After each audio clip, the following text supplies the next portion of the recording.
I've come down to the wood store because, as you would have just seen, I have taken receipt of the plants which are going to form the hedgerow, which I'll show you in a minute. This is a type of laurel, type of bay tree called Miles Choice.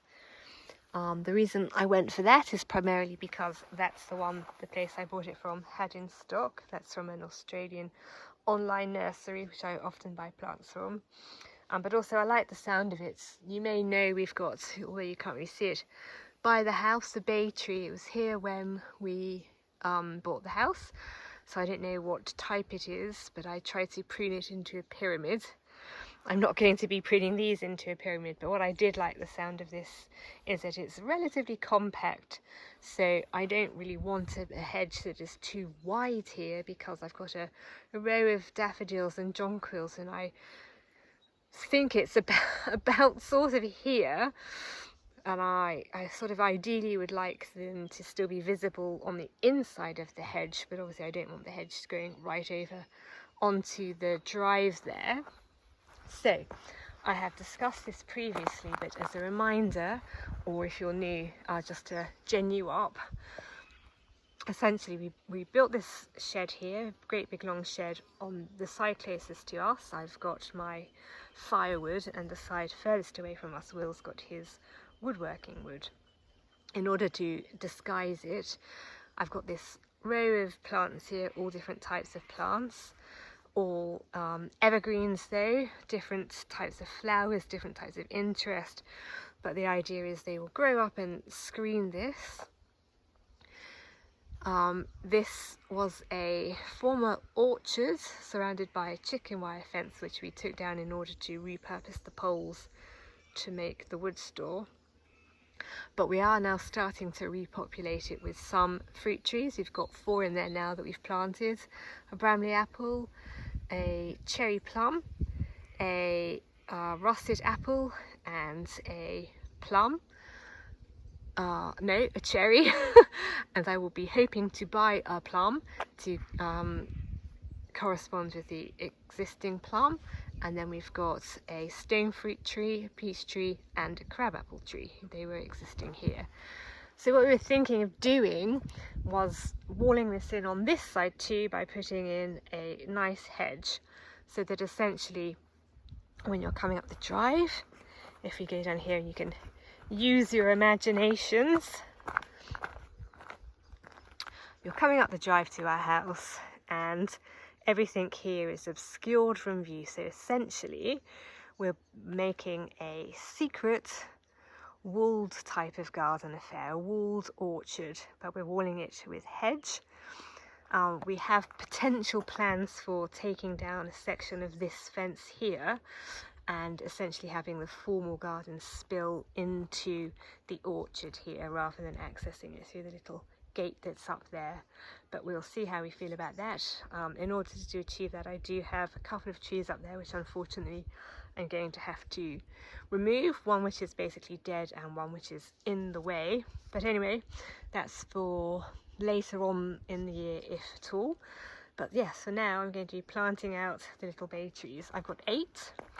I did measure it out. I think that'll be good. They'll grow to anything up to about 7 meters high, which obviously I don't need them to go that high, but they only go to about 3 meters wide, and possibly slightly narrower. Maybe in these types of conditions they won't be their ideal conditions, probably. So relatively compact, which is what I'm wanting, but that's also why I've got 8. So what I have done now is come down with my tape measure. I'm going to measure them out, then I'm going to plant them out.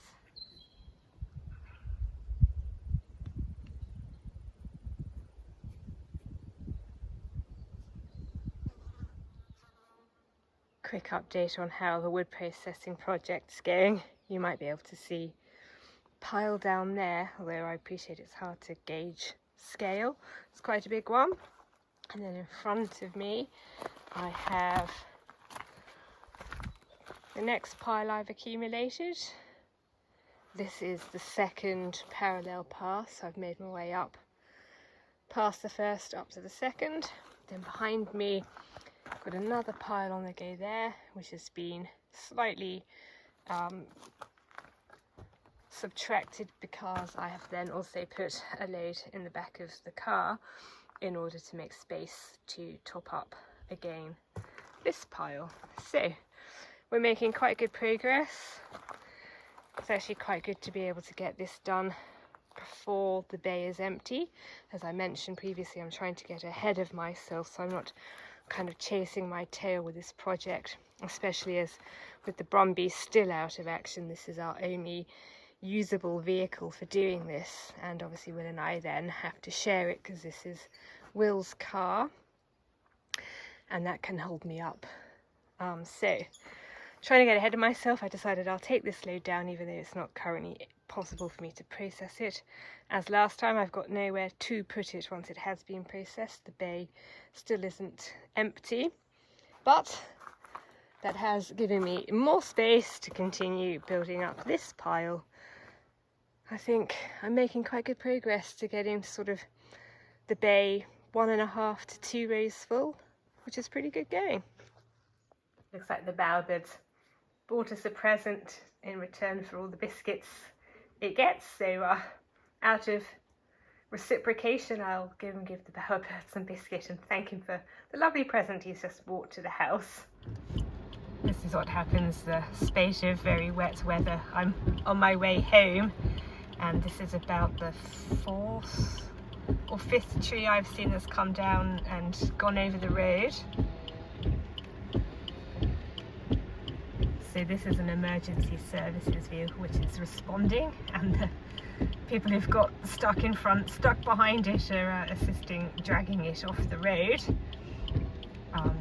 I'm of the opinion that there's enough people and too many cooks spoil the broth.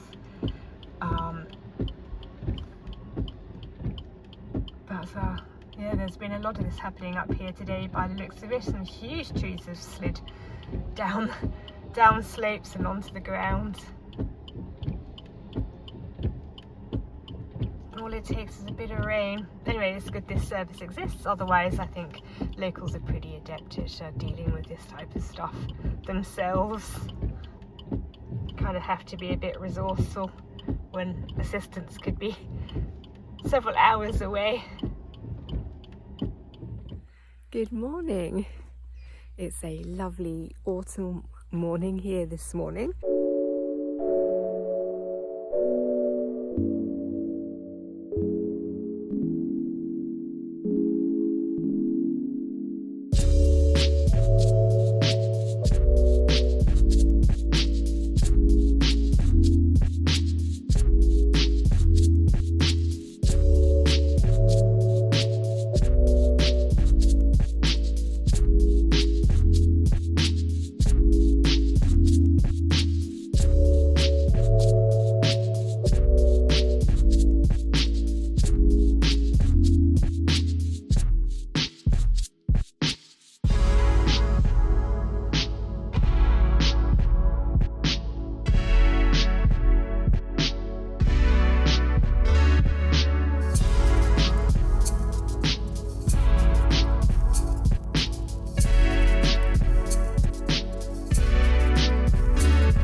I am off out to mow the lawns on the ride-on.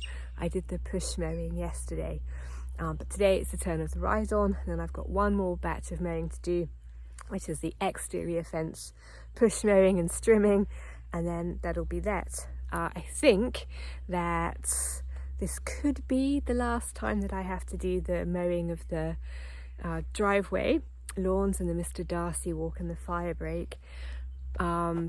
Not this year. In the southern hemisphere we have 2 summers a year, so the last time for a while that I have to do that. Maybe can't say the same for the house lawns, just because the soil here is that much more fertile and the grass grows a bit better, so I may have to sneak one more mow in of their house lawns this autumn. You never know, I might get away with not having to do that. But anyway, so this is exciting times, And I've had some excellent news. The fire danger period ends in just under a week's time, which means that I can go back to having bonfires again. So I will now be in a position where I'm turning my attention away from the lawns at last and towards clearing the property and burning the debris. I've got a few projects in mind, but I think I will start working my way along the drive back towards the house just to get that done. That's the least important of all the clearing and burning I have to do. And then I can focus on the areas around the house that I want to target this autumn, winter, early spring. So anyway, I'm off now to hopefully mow some of the lawns for the last time and others of the lawns perhaps for the last time, but certainly probably for the penultimate time.